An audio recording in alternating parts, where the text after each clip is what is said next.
Hello dear friends, how are you? This is lecture number 55।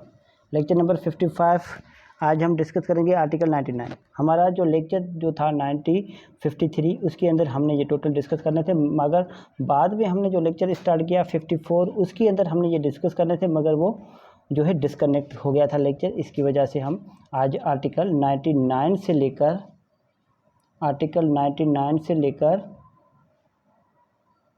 हम 101 तक discuss करेंगे। ठीक है डियर, आइए देख लेते हैं हम आर्टिकल 99। आर्टिकल 99 बात करता है presumption is to due execution etc of document not produce. ये बात करता है कि जो डॉक्यूमेंट्स जो प्रोड्यूस किया गया है ना, वो जो डॉक्यूमेंट्स जो प्रोड्यूस किया गया है वो डॉक्यूमेंट्स एग्जीक्यूशन जो है वो मुनासिब थी, वो जेन्युइन थी या नहीं। ठीक है, उसके बारे में अंदाज़ा लगाना है, उसके बारे में समझना है कोर्ट को। द कोर्ट शैल प्रिज्यूम, तो कोर्ट जो है कोर्ट को समझना ही है, कोर्ट को इस बात को तस्लीम ही करना है that every document called for and not produce after notice to produce, कि जो डॉक्यूमेंट्स जो बुलाए गए हैं कोर्ट में और जो नोटिस के बाद भी पेश नहीं किए गए कोर्ट में, ठीक है, was attested stump and executed in the manner required by law, तो फिर वो अटेस्टेड माने जाएंगे, स्टम्प माने जाएंगे, ठीक है, वो प्रॉपर एग्जीक्यूट माना जाएंगे जो कि कानून के मुताबिक रिक्वायर होते हैं। ठीक है डियर, उसके बाद हम चले जाते हैं हमारे पास आर्टिकल 90 और 100, आर्टिकल 100 पर चले जाते हैं। आर्टिकल 100 बात करता है presumption is to documents 30 years old, मतलब जो प्रिजम्पशन हमें लगानी है कि कोई डॉक्यूमेंट जो है 30 साल पुराना है। अब 30 साल कोई डॉक्यूमेंट्स पुराना है, उसको हम साबित कैसे करेंगे? उसको इस तरह से साबित कर सकते हैं कि जो डॉक्यूमेंट्स है उनके ऊपर डेट वगैरह लिखी हो, ठीक है, उन पर तारीख वगैरह जो लिखी हो, ठीक है, तारीख से हम अंदाज़ा लगा सकते हैं कि ये जो है 30 ईयर्स ओल्ड हैं। यहाँ तक बात क्लियर है? Very simple. इसके अंदर अब हम इसकी बे रीडिंग पहले कर लेते हैं, उसके बाद हम थोड़ा डिस्कस करेंगे। वेयर एनी डॉक्यूमेंट, जब भी कोई भी दस्तावेज purporting or proved to be 30 years old, जब ये जो है वो जो है प्रपोर्ट्स कर रहे हों, ठीक है, मतलब दिख रहे हों कि ये 30 साल के हैं, या फिर साबित कर दिए गए हों ये कि 30 साल है। It produce from any custody which the court in the particular case consider proper, कि जो कस्टडी है, जो हमारे पास कस्टडी है, उस कस्टडी ऐसी कस्टडी से पेश किया गया है जो कस्टडी जो है वो प्रॉपर थी, हमारे पास कोर्ट उसको मुनासिब समझती थी इस बात को कि जहाँ से ये पेश हुआ है वो कस्टडी जो है प्रॉपर थी। द कोर्ट में प्रिज्यूम, तो फिर कोर्ट जो है ये अंदाज़ा लगा सकती है, ये इस बात को समझ सकती है that the signature and every other part of such document which purports to be in the handwriting of any particular person is in that person's handwriting. अरे बस समझिए कि किसी शख्स का अगर कोई सिग्नेचर किए गए हैं उनके ऊपर, ठीक है, या फिर किसी शख्स के कोई डॉक्यूमेंट्स लिखा गया है, उनका नाम लिखा गया है, तो फिर कोर्ट समझ सकती है कि ये उसी ही शख्स की सिग्नेचर है या फिर उसी शख्स से लिखा गया है, ठीक है, उसी शख्स के हैंड राइटिंग, उसी शख्स के हाथों से लिखा गया है। आगे बात समझिए।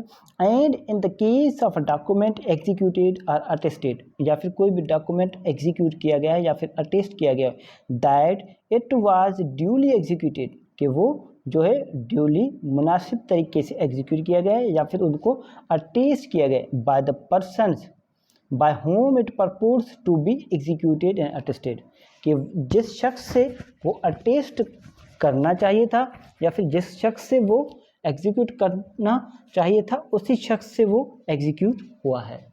यहाँ तक बात क्लियर है? Very very simple. उसके बाद चले जाते हैं, इसके अंदर एक्सप्लेनेशन है। इसके अंदर एक एक्सप्लेनेशन दी गई है for the purpose of this article and article 92। Article ये हमारे पास आर्टिकल है और आर्टिकल एक हमारे पास 92 जो आर्टिकल है, ठीक है। हमारे पास documents are sold to be, documents are said, यहाँ पर वर्ड है सेड, सोल्ड नहीं, said to be in proper custody, के डॉक्यूमेंट्स जो है वो प्रॉपर कस्टडी में ही क्या है कहे जाएंगे या फिर माने जाएंगे, अब प्रॉपर कस्टडी में कैसे माने जाएंगे? अब 92 जो आर्टिकल वो क्या बात करता है? Presumption as to genuineness of documents keeped under any law. मतलब किसी भी कानून के तहत अगर किसी प्रॉपर कस्टडी में रखे गए हैं डॉक्यूमेंट्स तो फिर वो जीनियन ही माने जाएंगे। आ रही बात समझ में? Said to be proper custody के एक्सप्लेनेशन के अंदर ये कहा गया है कि आर्टिकल 92 के तहत डॉक्यूमेंट्स प्रॉपर कस्टडी ही माने जाएंगे if they are in the place in which and under the care of the person with whom they would naturally be. ठीक है, कि कोई भी डॉक्यूमेंट्स जो है वो प्रॉपर कस्टडी में ही, प्रॉपर हिफाजत में ही, मुनासिब हिफाजत में ही माने जाएंगे, जो कि किसी जो है कानून या फिर किसी शख्स के मुनासिबत के तहत वो रखे गए हों, जिसको नेचुरली वहाँ पर होना चाहिए था। ठीक है, वहाँ पर वो डॉक्यूमेंट्स रखे गए हैं। But no custody is improper if it is proved to have had a legitimate origin. ठीक है, किसी भी डॉक्यूमेंट को इम्प्रॉपर कस्टडी नहीं माना जाए, किसी भी डॉक्यूमेंट की कोई भी कस्टडी इम्प्रॉपर नहीं मानी जाएगी जब वो जो है हमारे पास कानूनी साबित हो जाए। ठीक है, शुरू से ही वो कानूनी हो। ठीक है, or if the circumstances of the particular case are such as to render such an origin provable. मतलब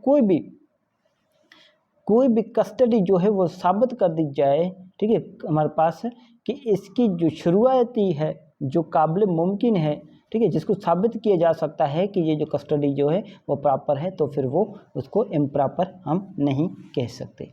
अब इसके अंदर 3 इलस्ट्रेशन हैं। एक इलस्ट्रेशन है A has been in position of landed property for a long time. A के पास कोई प्रॉपर्टी है काफ़ी वक्त से है। ठीक है, इलस्ट्रेशन आपने लाजमी पढ़ने हैं, किसी भी कोई भी आप बुक पढ़ लें, कोई भी आप कानून पढ़ लें, उसके इलस्ट्रेशन आप बड़े ध्यान से पढ़ा करें, आपको जो समझने की बात जो है वो इलस्ट्रेशन से मिलेगी। A has been in position of landed property for a long time. A जो है किसी जायदाद के कब्ज़े में है, काफ़ी वक्त से किसी जायदाद के कब्ज़े में है। He produces from his custody deeds relating to the land. ये अपने कब्ज़े में से उस ज़मीन से मुतालिक कोई डॉक्यूमेंट्स पेश करता है, कोई डीड्स पेश करता है, ठीक है, अपने कब्ज़े से, showing his title to it, और साबित करता है, ये दिखाता है कि ये जो प्रॉपर्टी इसके कब्ज़े में है वो प्रॉपर्टी इसकी है, द कस्टडी इज प्रॉपर। तो फिर ये कस्टडी यहाँ पर क्या हो जाएगी? ये कस्टडी यहाँ पर प्रॉपर हो जाएगी, मतलब मुनासिब कस्टडी हो जाएगी। अब यहाँ पर क्या है, गवर्नमेंट कस्टडी तो नहीं है, मगर फिर भी कस्टडी जो है वो क्या हो रही है, वो कस्टडी जो है वो प्रॉपर हो रही है, मतलब मुनासिब कस्टडी है। ठीक है, जेन्युइन कस्टडी है। यहाँ तक बात क्लियर है? ठीक है, आए इलस्ट्रेशन नंबर बी पर चले जाते हैं। इलस्ट्रेशन ए हो गया, इलस्ट्रेशन बी। इलस्ट्रेशन ए समझ में आ गया कि कोई ए है, ठीक है, कोई ए है, सॉरी, कोई ए है, वो अपने कब्ज़े में से कोई टाइटल पेश करता है। ठीक है, ये डॉक्यूमेंट्स है इसके, ठीक है, और इसके पास जो ये ज़मीन है, ठीक है, ये इस ज़मीन पर इसका कब्ज़ा है। ठीक है, और अपने पास से ये डॉक्यूमेंट्स पेश करता है और इसमें ये साबित करता है कि ये जो ज़मीन है ना, ये ज़मीन ए की है। ठीक है, तो फिर ये कस्टडी ए के पास रखा हुआ था, ये कागज़, ये डॉक्यूमेंट्स, ये दस्तावेज़, तो फिर ये डॉक्यूमेंट्स इसके पास होना ये जायज़ है। ठीक है, क्योंकि इसकी प्रॉपर्टी है तो डॉक्यूमेंट्स इसके पास ही होने थे, अब किसी और को तो नहीं देगा ना। अब ए की प्रॉपर्टी है तो फिर वो बी को जाके कागज़ थोड़ी देगा, अपने जो डॉक्यूमेंट्स होंगे, दस्तावेज़ होंगे, वो बी को जाकर थोड़ी देगा कि आप डॉक्यूमेंट्स रखें, ये मैंने प्रॉपर्टी ली है, कब्ज़े में मैं हूँ और मेरे डॉक्यूमेंट्स आप रखें। ऐसा तो कोई नहीं कर सकता है। हाँ, कर सकता है कोई सेफ़ कस्टडी के लिए, मगर कोई अगर सेफ़ कस्टडी के लिए अपना डॉक्यूमेंट्स कहीं पर रखता है तो फिर वो प्रॉपर्टी उसकी तो नहीं हो जाएगी ना, जिसके कब्ज़े में डॉक्यूमेंट्स है, नहीं, जिसके नाम पर डॉक्यूमेंट्स है, जिसके नाम पर टाइटल है, प्रॉपर्टी उसकी है। ठीक है, यहाँ तक बात क्लियर है? उसके बाद चले जाते हैं, A produce deeds relating to landed property of which he is the mortgagee. कोई ऐसी प्रॉपर्टी है, कोई ऐसी लैंडेड प्रॉपर्टी है, कोई ज़मीन वगैरह है, ठीक है, ए जो है उसके कोई डॉक्यूमेंट्स पेश करता है, उसका वो मोर्गेजी है, मतलब उसने प्रॉपर्टी अपने पास गिरवी रखी है। ठीक है, अब यहाँ पर बात मैं आपको समझा दूँ, कोई ए है, ठीक है, बी हम इलस्ट्रेशन देख रहे हैं, ठीक है, यहाँ पर कोई ए है और ये है बी, ठीक है। बी ने अपनी किसी प्रॉपर्टी के कोई डॉक्यूमेंट्स ए के पास गिरवी रखा है, तो ए क्या हुआ, ए हो गया मॉर्गेजी, बी क्या हुआ, मॉर्गेजर, ठीक है, यहाँ तक बात क्लियर है, ठीक है। तो फिर ए पेश करता है, ठीक है, मॉर्गेजी, अपना ए जो है मॉर्गेजी वो डॉक्यूमेंट्स पेश करता है। ये वर्ड जो है मॉर्गेजी है, ई आप ज़्यादा पढ़ना है, MORTAGAGEE, मॉर्गेजी, ठीक है। The mortgagor is in position, अब जो मॉर्गेजर जो है ना, पोजीशन जो हमारे पास गिरवी रखने वाला जो बंदा है ना वो कब्जे के अंदर है। द कस्टडी इज प्रॉपर, अब जो कस्टडी क्या है वो प्रॉपर है। डॉक्यूमेंट्स, जाहिर बात है अगर आप कोई चीज़ गिरवी रख रहे हैं किसी शख्स की, ठीक है, तो डॉक्यूमेंट्स गिरवी जो जो चीज़ रख रहे हैं उस चीज़ के डॉक्यूमेंट्स आप अपने पास रखोगे ना, ठीक है, तो फिर कस्टडी ये प्रॉपर हो जाएगी। बात समझ में आई या नहीं, मैं आपको एक बार दोबारा समझा देता हूँ। कोई बी है, ठीक है, इसकी कोई प्रॉपर्टी है, ये बी की ज़मीन है, ठीक है, ये बी की क्या है, सारी ज़मीन है। बी जाता है ए के पास, ए के पास अपने इसके डॉक्यूमेंट्स लेकर, ठीक है, ये डॉक्यूमेंट्स है बी के, ठीक है, कि ये ए को कहा कि आप ये डॉक्यूमेंट्स रखें, ठीक है, और मुझे ये पैसे दें, ठीक है। ये जो क्या हुआ, तो फिर ए क्या हो गया, ए हो गया मॉर्गेजी, बी क्या हुआ, मॉर्गेजर, मतलब मॉर्गेजर मतलब गिरवी रखने वाला, और ए क्या हुआ, मॉर्गेजी मतलब गिरवी लेने वाला, और ये गिरवी देने वाला बी, और ए जो है गिरवी लेने वाला, ठीक है। ए ने पैसे दिए बी को और बी से कागज़ लेकर अपने पास रख लिए, तो जो कागज़ इसके पास है ना, ये जो इसकी जो कस्टडी है ये प्रॉपर है, मतलब मुनासिब है, ठीक है, यहाँ तक बात क्लियर है। उसके बाद चले जाते हैं हम इलस्ट्रेशन नंबर सी पर। इलस्ट्रेशन सी बात करता है ए अ कनेक्शन ऑफ बी, कोई ए है बी का रिश्तेदार है, produced deeds relating to lands in B's possession which were deposited with him by B for safe custody, ठीक है। अब थोड़ा सा इसको दोबारा हम देख लेते हैं इसकी। ए अ कनेक्शन ऑफ बी, कोई ए है, ठीक है, अब कोई यहाँ पर ए है, ठीक है, बी का रिश्तेदार है, क्या है, बी का रिश्तेदार है, ठीक है। अब क्या करता है, प्रोड्यूस डीड्स, ए कोर्ट के अंदर कोई डॉक्यूमेंट्स पेश करता है, क्या करता है, डॉक्यूमेंट्स पेश करता है, ठीक है, और क्या कहता है कि मैं जो है बी का रिश्तेदार हूँ, ठीक है। कौन सा डॉक्यूमेंट पेश करता है, बी की ज़मीन का जो है डॉक्यूमेंट्स पेश करता है जो बी के कब्जे में है, ठीक है। Produce deeds relating to lands in B position, जो बी के कब्जे में, ये बी के कब्जे में ये ज़मीन है, ठीक है, ये ज़मीन बी के कब्जे में, ठीक है। इससे मुतालिक जो ए जो है डॉक्यूमेंट पेश करता है, ए जो है बी का रिश्तेदार है, कनेक्शन, कनेक्शन मतलब रिश्तेदार, ठीक है। ये आप नहीं समझ लेंगे ये कनेक्शन क्या होता है, ए कनेक्शन ऑफ बी, पता नहीं क्या है ये कानून की लैंग्वेज है, आपको समझ में बड़ी देर से आएगी, ठीक है। मतलब ए और बी दोनों रिश्तेदार हैं।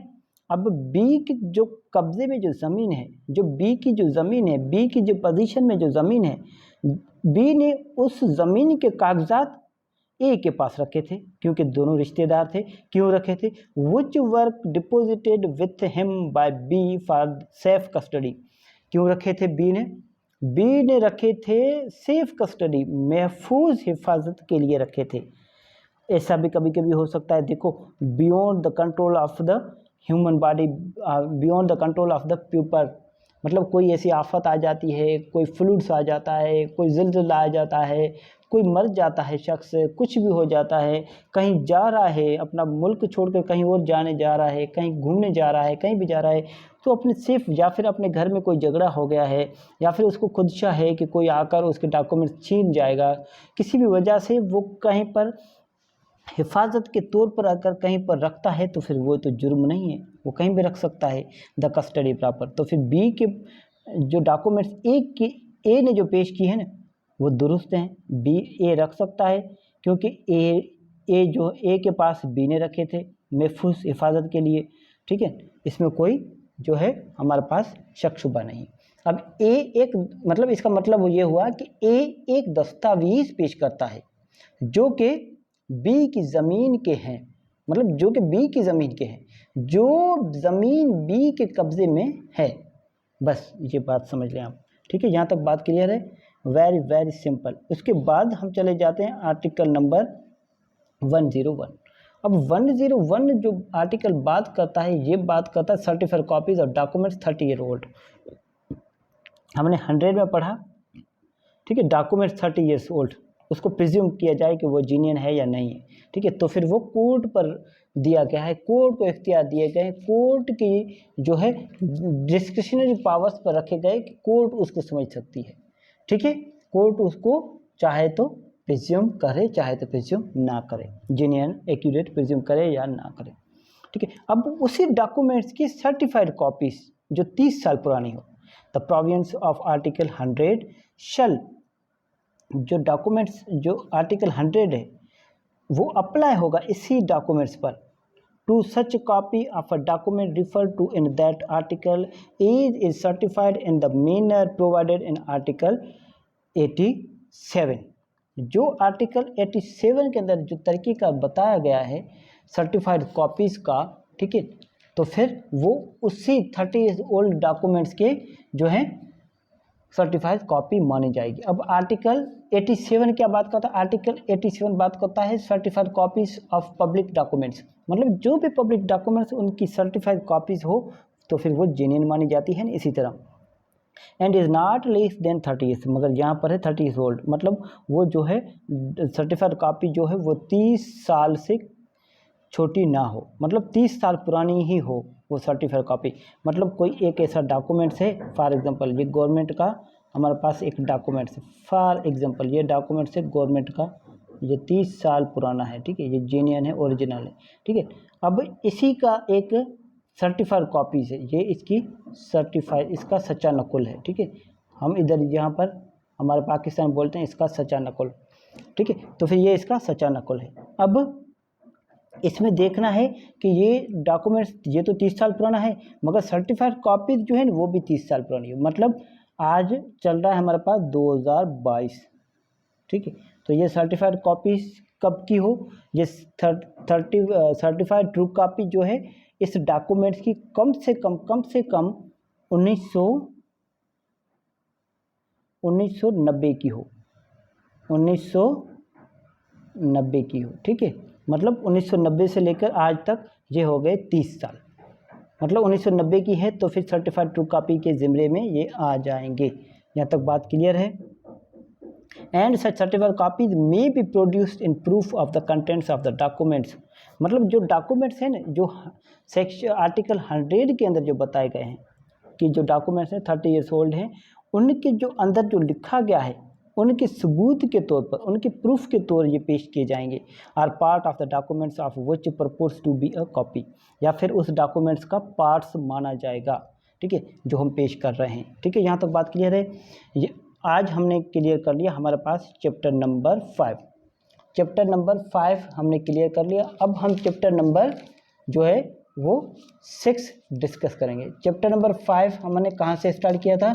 चैप्टर नंबर 5 हमने स्टार्ट किया था आई थिंक आर्टिकल नंबर 50 और 72 से लेकर 101 तक हमने चैप्टर जो डिस्कस किया है। चैप्टर नंबर 5 कहाँ से डिस्कस किया था? आर्टिकल 72 से लेकर 101 तक क्लियर हो गया। अब हम चले जाएंगे हमारे पास आर्टिकल नंबर 102 से लेकर 110 तक, मतलब 102 से लेकर 110 तक हम पढ़ेंगे। उसके अंदर पढ़ेंगे हम of the exclusion of oral by documentary evidence, मतलब जो डॉक्यूमेंट्री एविडेंस होते हैं, ठीक है, जो एक्सक्लूड होते हैं ओरल एविडेंस डॉक्यूमेंट्री एविडेंस से, मतलब जो आप ज़िबानी जो गवाही पेश कर रहे हैं उस ज़िबानी गवाही के बजाय अगर कोई डॉक्यूमेंट्स पेश किए जाए तो फिर ज़िबानी गवाही की कोई वैल्यू नहीं रहती है, ठीक है।